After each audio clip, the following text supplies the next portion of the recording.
refresh. It says our internet connection was restored. And it says we're live on YouTube. Hey. I don't know what we're looking at now. I don't know how to operate the internet. I don't know what to tell you. Okay.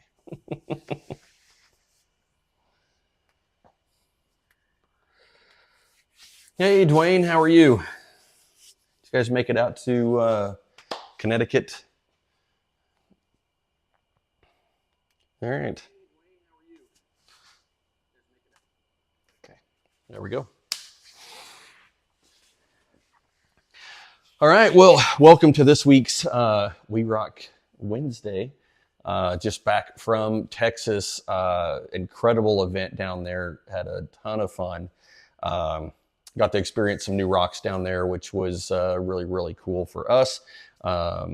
Hopefully, everyone else enjoyed those as well. So, want to thank Maxxis Tires, Laser Nut, Metal Cloak, Brannick Motorsports, Crown Automotive, Spider Tracks Axles, Raceline Wheels, PCI Race Radios, and Tire Right. And also, once again, a huge shout out to 4 Wheel Parts for supporting the Mason, Texas event down there at Katimsi Rocks. So, huge shout out to those guys as well. All right, coming up, wow, we're a month away already from Cedar City. Coming up at the end of next month. I should know the dates to that. 27th and 28th at Three Peaks Recreation Area. We will be out there Saturday and Sunday. Same program as every other year, but haven't decided what set of rocks we're going to try and use. Once again, this is going to be Caleb's first time setting up courses at Three Peaks. One thing that I do want to let you know about Three Peaks is to go ahead and get your camping. Jump online and go ahead and pay for your camping. It is first come, first serve out there. There's a lot of room out there, so it should be pretty good. As always, all the teams, your camping is covered with your entry fee. But anyone spectator-wise or additional campers or anything like that, make sure you can either pay for that on at site. Well, it's hard for me to say. You can pay for that on site, or you can jump online and get your tickets and get your camping pass there as well. Anything else we need to talk about Three Peaks? I think that we'll go hopefully get more in depth as we get closer at the end of April there.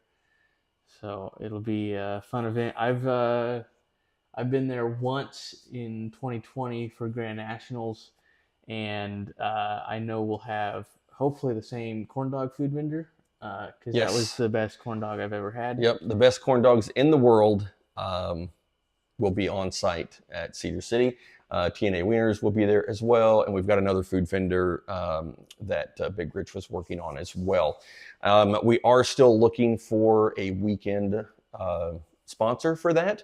So if you guys have a company that you would like to see promoted at a We Rock event, something that'd be a good fit is usually what we would prefer for our spectators and everybody. So hit us up. We'd love to get you some exposure out there, and we can talk about a little bit about your company as well. I know that we've got vendor spaces that are filling up out there as well. We've talked to a handful of vendors that will be out. So if you're interested in displaying anything at the event as well, send us a message, give us a call, text, whatever, let us know. And we'd be happy to get you guys set up with that. So. Sounds All right. good. Well, should we go ahead and jump into our Mason, the East versus West versus Texas? Yes. I think the courses ended up being very much versus Texas for these teams out here. Yeah, for sure. There was some very hard courses that I ended up setting for the pro side and the sportsman side. But I think really everyone had a great weekend. A lot of carnage, a lot of broken axle shafts, and that rock down there definitely is hard on equipment. Yeah. If So you guys have not been to Coutemps Rocks, it's a couple hours southwest of Dallas. It is, I guess Colby would have to be the one to explain to us what it is, but it's like a decomposed pink granite, and it is very, very sharp. I remember, I think I talked to, I don't know, I talked to somebody, and they were wearing 2 pairs of pants because they knew that those rocks are so sharp, it'll shred anything, clothing. Axle shafts are really saw a couple of flat tires, I think. yeah, Well, yeah. so With the current build in the Bronco, the only axle shafts I've ever broken were stub shafts, and they were both at Coutemps at different times. So yeah, we had I know George Liner spit a shaft. yep. I know Emmett Miserak in the kid buggy class. Lost He ended 2. up lost 2 of them. Yeah. So it's not easy on cars. Well, Brasnini lost a or RCV, or was it RCV? Portal? Yeah, he's running just a factory replacement. That's the same that we ran in our unlimited car as well. But so it's a factory replacement. RCV broke that on his very first course of the weekend. So I guess really kind of, just to kick things off, even before the event, got a message from Mad Cow Racing. John Himble said, "Hey, we're not going to be able to make it." And it was a day later. I hadn't even really been able to respond to his message. And he goes, "Disregard that message. We put a new motor in, and we are coming." So the story on that one is, if you guys saw the carnage from Baghdad, he had just broken the axle housing completely in half. Unbelievable. So got a new housing put in there, got everything put back together, took it out to the off-road games at Sand Hollow there, and realized that the engine was now leaking as well. So the rear main seal had let go. Wasn't too worried about it. He was going to swap in his spare motor, of which he did, and got it up and running. And then one of the cylinders just was not building compression, so he lost a cylinder in that engine, and sent Miles down to Vegas. They were able to locate a rear main seal for the other motor, got it repaired, swapped it back into the car, and that all started about the time that they were supposed to be heading or leaving towards Texas. So just a mad thrash for the Mad Cow Racing team to get even to get to the event. Well, if we were talking about carnage even before the event, we had George Liner in their Pro Modified. They broke a ring and pinion in the rear, and then the front U-joint caps were trying to come out or something with that, and that was like I Sunday think before the event, I believe. So thanks to Logan Backus, they got everything switched over, and they made the drive down to Texas to come compete. Yep. Also, before the event, brand new buggy. Kevin and Jessica Barwell put together a brand new buggy, got to the event after thrashing, trying to get it ready, got there, and the motor lost oil pressure, or just they said they blew the motor up. Whatever the case was, it was done. Randy Cruzy went to his ranch, picked up his front end loader tractor, brought it out. They pulled the motor. They sourced another one. Somebody brought it down. Yeah, and it from was Dallas. Is that? I'm not sure. I don't know where they're out of, to be completely honest. I heard it was about 2 a.m. they got that motor put in. Yes, yeah, Friday it was night. sometime between 2 and 3. They finally were able to wrap that thing up, and so yeah, a huge effort from a lot of people. A lot of people drove a long ways as well. So just really crazy effort for everybody to get Yeah, we to had the a event. Sportsman B team out of California. Yep. I think that was probably one of the farthest that we've had come out. So Yeah, that, for and then sure. all of our Danny Benner out of Pennsylvania. Yep. So we had a lot of Cam Beasley and yep, Rich Earnhardt out of Virginia. So, a lot um, of East and West Coast teams coming to our East versus West. So it was a lot of great competition. yes. And well, do we want to kind of talk about how things shook down and what the scoring looked like? Yeah. Where do you, I don't know, where do you want to start? Whew. There's a lot of great action. I know, honestly, like really the points across the sportsman teams. Uh, I know that they were hard courses for Yeah. them, and like the sportsman A guys fought the courses, and I know that, and actually I know Clint Klessler, uh, they had to pull the front end apart on their. Is it a YAJ or is it a Yeah. T? It's a Yeah, it's a YJ. YJ Yeah. for They're Sportsman B, teal YJ. and uh, and then but then we also had, I think, the Sportsman C guys. They finished all except a couple of courses out of the weekend, which is pretty impressive compared to you put a little 37 stock wheelbase TJ in there. It's gnarly.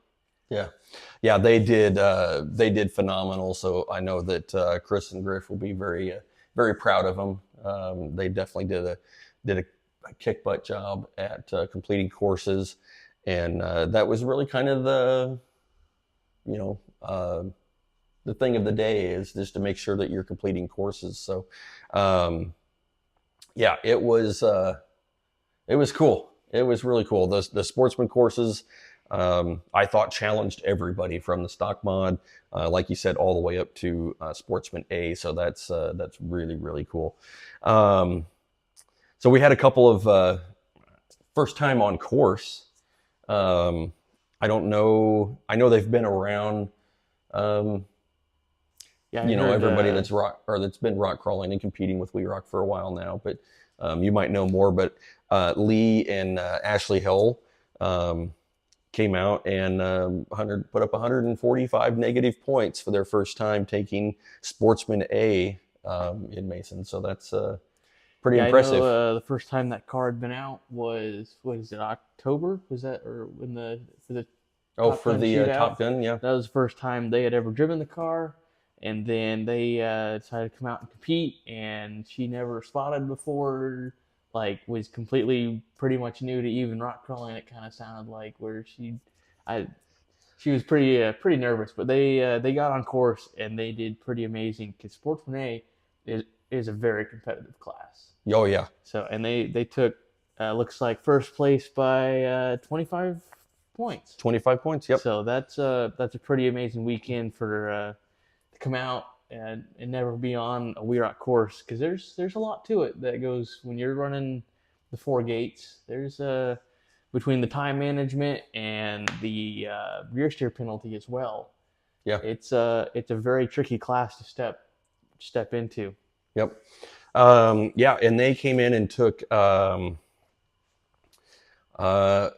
Brent McGinnis showed up. Didn't have a spotter. I believe TJ is the one that just showed up to watch and got sucked into spotting. Into spotting. So they came away with a negative 120 in second place there in that Sportsman A. So, and then just a couple points behind them. What 5 points behind Nevaeh and Steve Marquardt.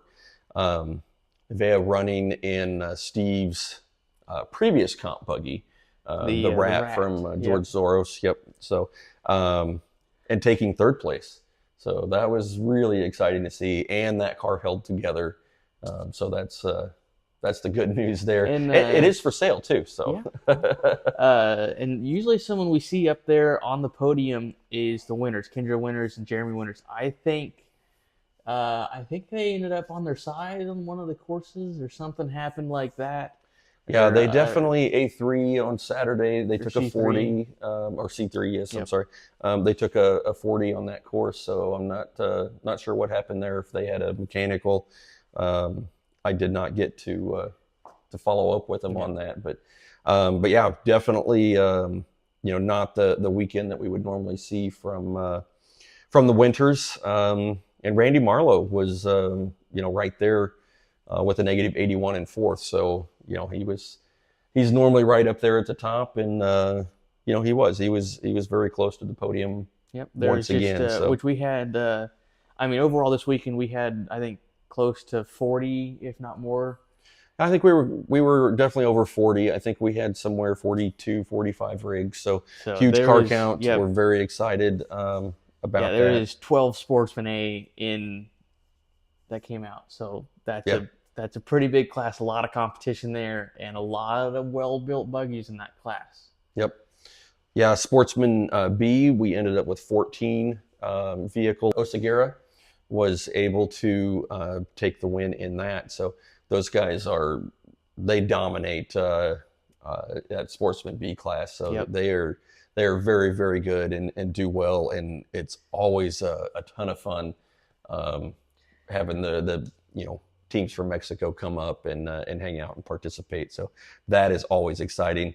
But right behind them in second place was Veronica and Eric Miserak. So, I know I got to see really a little bit of them on course on Sunday, and I know there is a large dent in her hood now. I came over and they had it wedged in on its side, and I just heard yelling. They were just yelling at each other, but they still finished, and they're like, "That's what a husband and wife team sounds like on course. It's just yelling." And then bringing up the last podium spot in third place was Clint and Kinzer Kressler out of Colorado. So a great job by those guys as well to come out and put on a great show in Sportsman B. So Pro Mod's definitely a rough weekend for the Pro Modified teams. Yeah, the courses were a little bit hard on Pro Mod, so I feel bad about that. But I really Texas is hard on a drag axle. There's so many boulders, and all the rocks want to grab onto everything, and you get stuck on everything. And and once the car touches the rock in any way, it doesn't want to let go. So there was even a lot of unlimited cars with portals that could hardly maneuver around the course just getting to the next gate. So the Pro Mods had a little bit of rough, especially Saturday. I think they only finished one course. And then I believe Sunday we had, they finished three and four looks courses. Like it. So definitely they started kind of figuring it out on Sunday. So that was awesome. And the points got really tight between first and second. Unfortunately, Josh, they just put a new 3.9 in the buggy, and they had some oiling issues. They had the first course they ended up cracking the oil pan, so it was sitting there, and it decided it needed its break-in oil change after the first course. Yeah, definitely. Some new engine blues there for RockTech Racing. The fuel pump or the fuel line or something came apart and plugged everything up inside of the fuel cell. So a lot of stuff going wrong for them, and they kept battling back and pushing through the weekend. So wasn't their weekend, but we know Josh will be back and put on a show. And Josh, I wore the vintage We Rock staff shirt just for you, buddy. So there was. But George Liner ended up in second place by 1 point. So 221. Braxton Coleman able to hang on and eke that out. George made up a lot of ground on A1 Sunday morning, and so he was able to pick up some pretty good points there.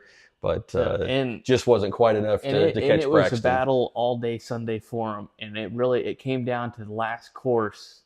So being 1 point apart, I don't know what their score ended up being coming in. George came into the last course ahead of Braxton, and they made it through gate one, and they got the car diffed out.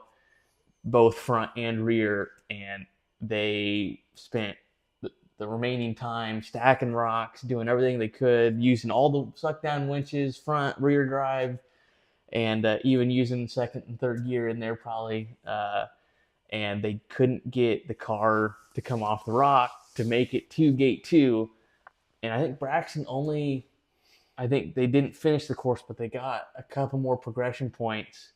So right there, I think with getting stuck there was all it took for Braxton to get a couple more progressions and take that first away from him. So it was a battle all weekend for the pro mods. So it was a really close competition. And even though the courses were a little hard, and it would be nice to finish more. It came down to progression it came points. Down, so and it was a battle. Really, yeah, it was a great battle. So we're definitely looking forward to trying to get some more pro modifieds out, and I know Josh will get his buggy up and running and be ready for Cedar. So make sure you guys join us in that pro modified class. So moving into pro trail. So Dwayne Lewis making his debut in pro trail, and again he also had some new engine, 3.9 liter oiling issues. Yep. So he was able to get through a couple of courses. Yeah, and I think they ended up running 2 courses, and then since it just kept dumping oil, but he came into the weekend and he was nervous. He had never really been on a pro course at that level. I mean, it's a big step between the sportsman courses to the pro courses. You go from a couple foot ledge to all of a sudden a 12-foot wall.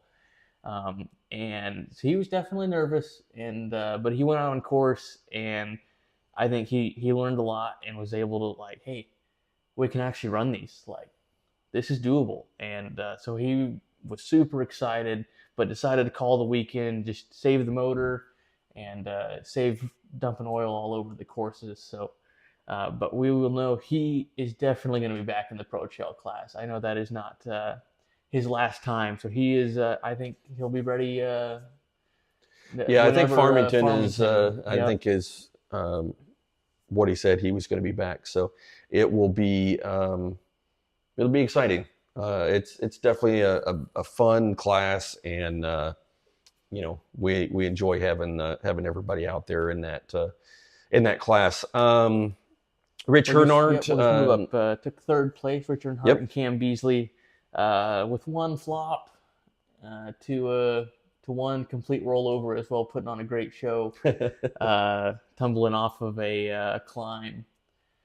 Yeah, I missed all of that. Where did that he was roll? Over on A4, gate 4 climb. Okay. The standard climb. They made the climb, but making the turn to get over to the finish gate, the right rear kind of came off the wall, and then the whole buggy came off the wall and rolled down all the way back on all 4.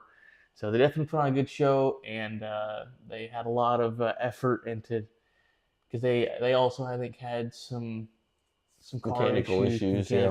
So they put on a great show and a lot of effort, and they was pretty good. Yeah. Tyler Harper jumped back into pro trail for the weekend and did well.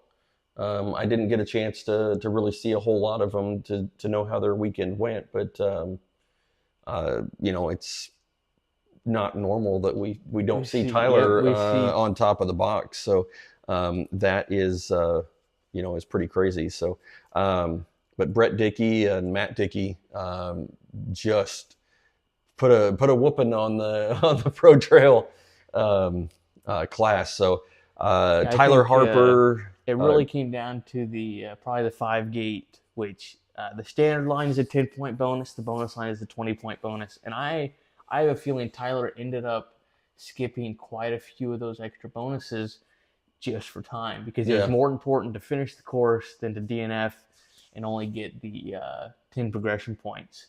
So, but the Dickies, they were smooth and quick, and they only skipped a few of the bonuses. So that led with that put him with a 99-point lead ahead of Tyler, which Tyler's wheel, that's saying something. That's saying a lot, because Tyler is a pretty amazing driver. He's been around competing for quite a while, and pretty much any class that he stepped into, he was right up there at the top. And so Yeah. to be up there So- with him, it's pretty awesome. Huge congratulations to Brett and Matt. That was quite a feat, and you guys worked your tails off to make that happen. So congratulations on your pro trail win. So very, very cool. Well, we'll move into the unlimited class, which it was. This was probably one of the toughest events I've seen on limited. Lots of frustration across the board, really. Yeah. So we ran 10 cars in the unlimited class. So a good field of unlimiteds. Steve Marquardt, Cam Beasley, James Dunham, Skip Scott, Dale Stotler, Danny Benner, Luis Blanco, John Himble, Dave Wong, and Michael Brassanini jumping into the single seat car there for the weekend as well. So a really good field of unlimited competitors, and a really good mix of both East and West. So we're very happy to see that at the East versus West event. And also some versus Mexico in there as well. Yes. So, well, do we kind of want to start in our top four there with Luis? It was honestly the top 4 or 5. It was close the entire weekend, where it was one course was all it took to switch the entire top teams around. And unfortunately, I think Luis had one bad course on Sunday. They flopped the car over trying to get up the 5 standard line, and that kind of took him out of the podium spot there. I know it, and they were doing so well. They were putting together some really, really good runs. Max was back spotting for him and cooking for us, and that was, it was really exciting to see them doing so well, especially with such good competition. So that's was really, really excited for Luis and Max to be putting on such a good show. And then we have our two probably most prominent competitors from the West Coast, Dave Wong and John Himble. They've all top drivers, best drivers on the West Coast and in the country. And then we had Michael Brassanini, which this was his couple. Well, he's only competed in that single seat car a couple of times, hasn't he? Yeah, I don't remember. Because I know he had how many times he's been out. A couple of years ago. Yeah. Or he had Craig Allen's before it went back to Craig Allen or something. The Craig Allen rental program. Yeah. So I think that was his actually first time in that 3-link car on course. Yeah. And he took the way away from the national. Well, a familiar name on that list is Colin Bergerman was spotting for him. So that definitely was kind of a secret weapon there, I think, as well. So Colin, a great spotter, and they worked time management really, really well.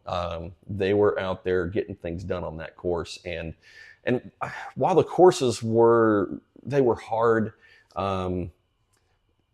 they weren't crazy hard, in my opinion. There was a lot. It was a long course, and you had to do a lot of time management. Most of these teams are used to having one cone decide.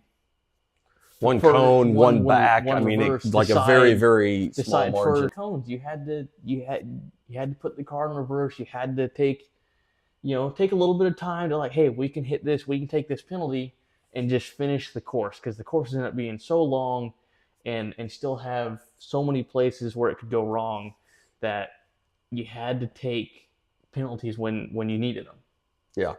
Yeah. So it was a completely different mindset for the courses in Texas, like you said, especially with the unlimited, where you're not used to hitting cones. There were some cones that, while the obstacle was, yes, very, very achievable, Dave Wong and Nate Reed put together a really nice maneuver to avoid one of those cones, and they did.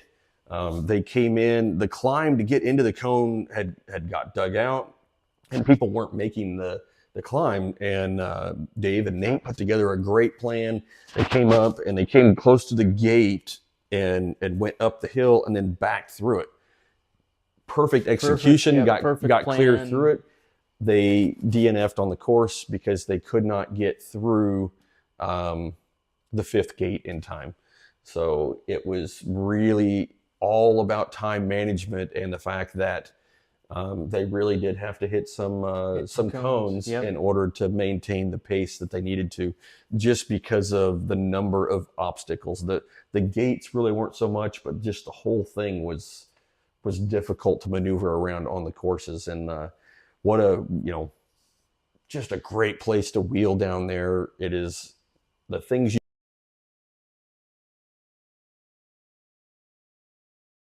just Michael Brassanini put together a great run in Colin.